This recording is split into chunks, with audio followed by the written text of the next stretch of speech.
Hello, my friends. Welcome back to the Unpacking Creative Lives podcast. This episode, we talk to Kate Klonaris. Kate is a meditation teacher and she's based in Sydney. She's a founder of Project Soul and she runs meditation classes on Zoom on Wednesdays. I met Kate a few years ago. I actually was one of her clients to start in Project Soul. She really helped me through some very tough times.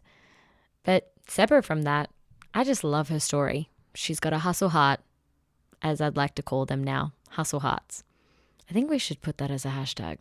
Just before we go ahead with the episode, I want to say thank you. Thank you for supporting the podcast. Thank you for listening. And thank you for leaving a review. It takes 30 seconds out of your day and it adds so much value to the podcast and exposure for anyone else who might want to listen. Thank you. Thank you. Okay. Here we go. One thing I noticed on your Instagram is that you're a baker. What advice do you have for people who want to be healthy, but just don't have the motivation to get into the kitchen? Just keep it simple. I'm not a really fancy in the kitchen for hours baker. I like things that have about 5 ingredients in them, and I can be in and out in about half an hour. So I guess my biggest tip is to find people online who have recipes that you really resonate with. So if you can find certain websites or people health food experts that release recipes, because generally speaking, all of their food and recipes will have really similar ingredients. So back in the day when you have to go out and run to the grocery store for 5 new ingredients every time you make something, all my stuff is pretty similar. It all has the same sort of base ingredients of dates and almonds and oats and butter, and it's all same really. So, and then just repeat it. If you love it and enjoy it and your family enjoys it, you can cook it once a week. Do you meal prep? No, I should. I do in my head when I'm when I'm I go to the farmers markets every week. So I do shop very seasonally. So that makes it a bit hard to meal prep. So it's kind of based on what I see at the markets and love and looks really good and is in season. And then I go home and then sort of come up with a very loose plan about what I'm going to do with those ingredients. But I have a lot of stuff on repeat, to be honest. Growing up in high school, you said that you didn't enjoy your school years. Can you tell me a bit about that?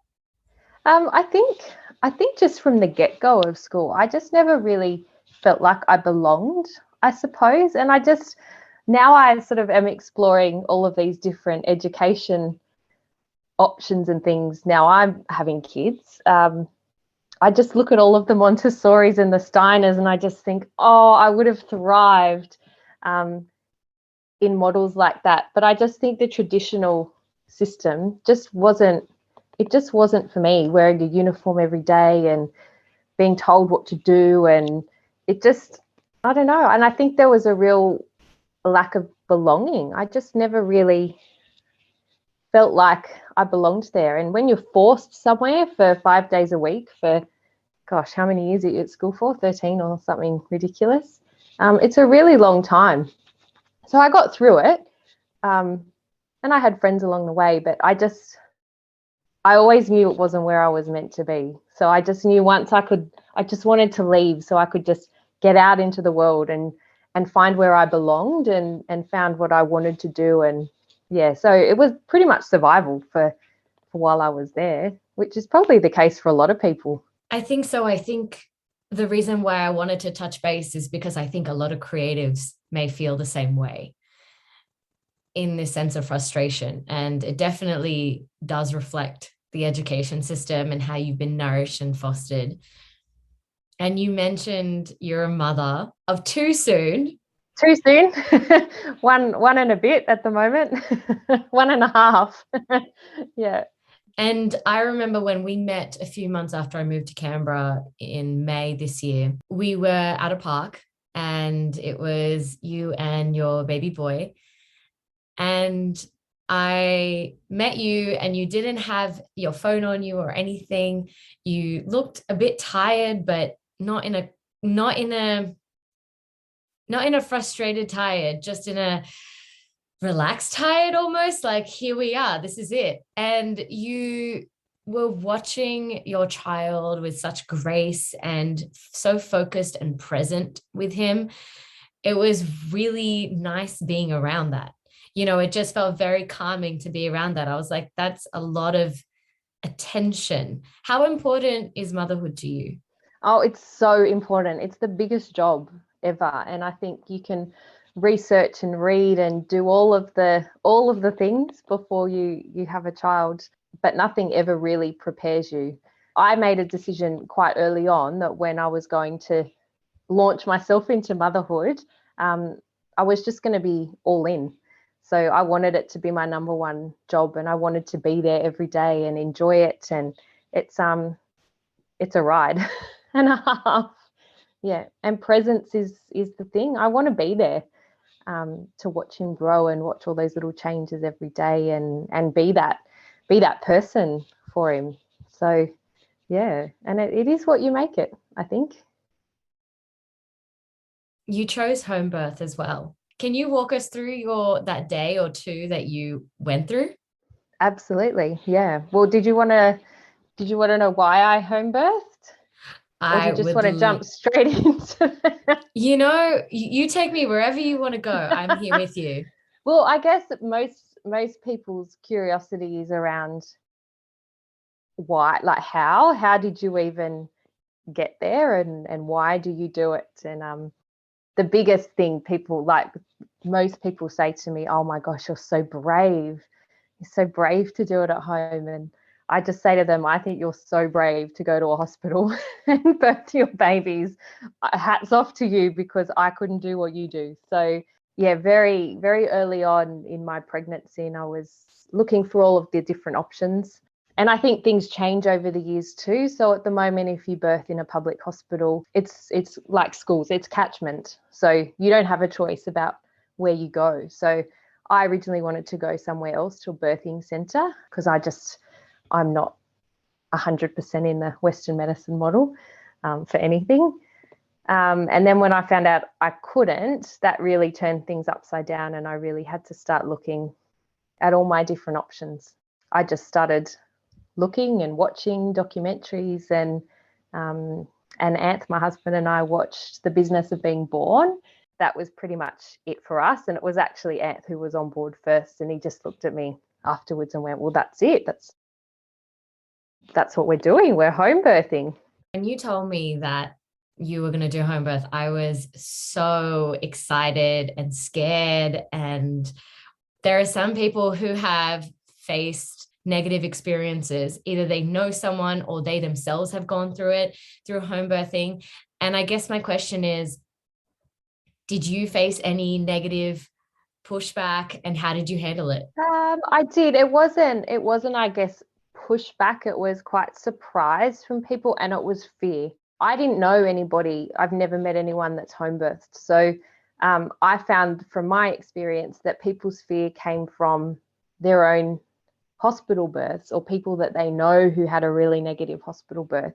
And all of those stories, as I heard them come out after I'd made the decision, just locked into me even further why I was choosing the path I was choosing with birth. But there's so much fear around birth, and so much trauma and worry, and people just sort of think, well, you have to do it in a hospital. There aren't any other ways. And that challenged a lot of people, which was a really interesting time. So I was so strong in my decision, and I'd done so much research. And the other thing is, most people come from fear about home birth who know nothing about it. You almost have to start educating people along the way about what the process is, and they sort of they go, oh, it is really safe, and you do have, oh my gosh, you have that much care, because the care you get, the continuity of care, trumps hospital births a million times over. I didn't even know any of that going into it. So there's so much education. But yeah, there's a point where I had to really negate people's fear, and I just had to not let it come near me. I would just listen curiously, I suppose, and just reassure them of why I was doing what I was doing. But I never took that fear on board, because you can't. People's fear is their stuff. It comes from their own experiences. and you can't start letting that stuff into your own life. I think that even though you have a calm nature, I have always felt like you have a very hustle heart. You have your grit is strong and you're tough. That's what I feel. And I feel like this gentleness is an added thing that's happened maybe later in life, or it's something that you've had to learn. Yeah, you nailed it. You totally nailed it. Yeah, I wasn't this calm my whole life. I really wish I was. And it's something I really hope I can teach my boys as they grow up, to inject some calm and understand that as they grow up, rather than having to figure it out for themselves like I did in my 30s. But yeah, I had a really stressful life of anxiety and depression and all sorts of ups and downs and hideous relationships. And it really took me until till my 30s to really start to explore myself and go on my own little journey of holistic health. And now I'm here. It's amazing.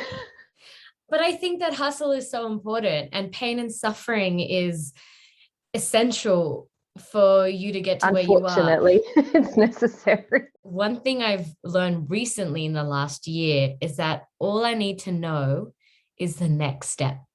Absolutely, 100%. And that's what I'm always teaching my clients, always, because it's so easy to go into future self and worry and panic, but you don't need to worry about that. It's right. What's the next thing I can do?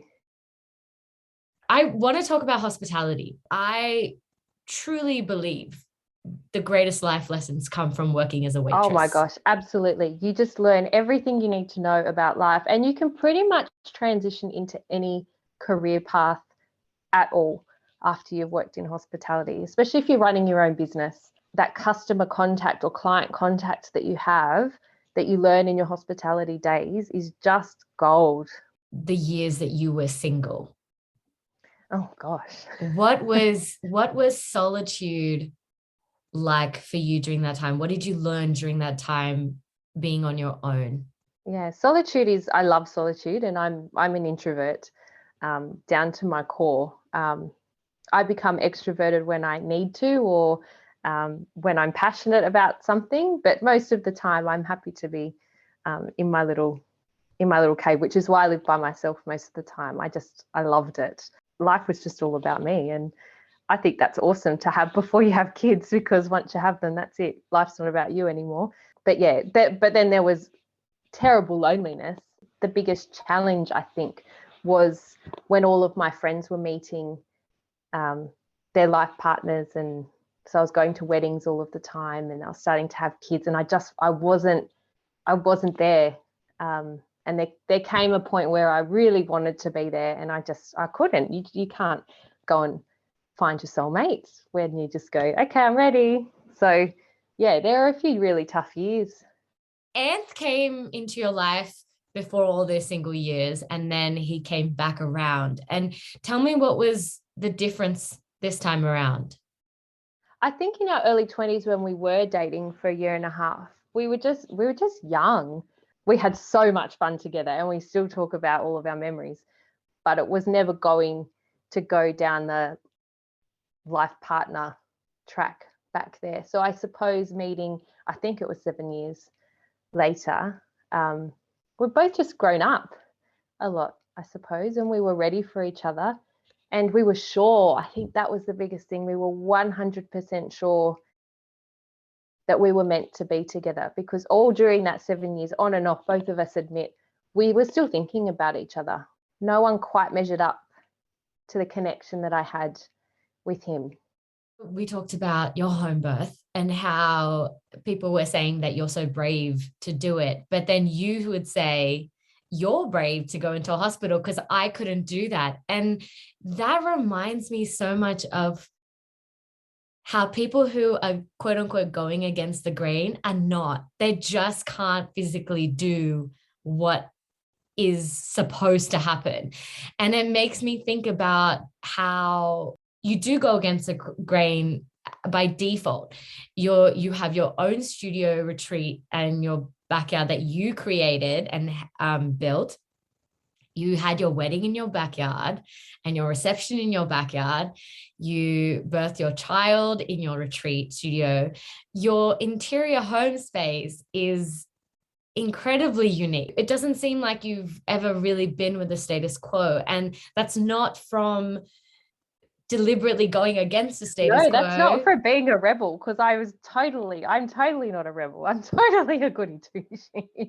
Those things feel right. And I think I guess now, talking back to school, that's exactly why I hated school, because that's totally not what I was about. I knew things were always supposed to be different. And I think I've always questioned things. My mum has told me that before. I was a why child. I think I just always look at what feels right and what doesn't, and then just go with it. I really do a lot of research around things as well before.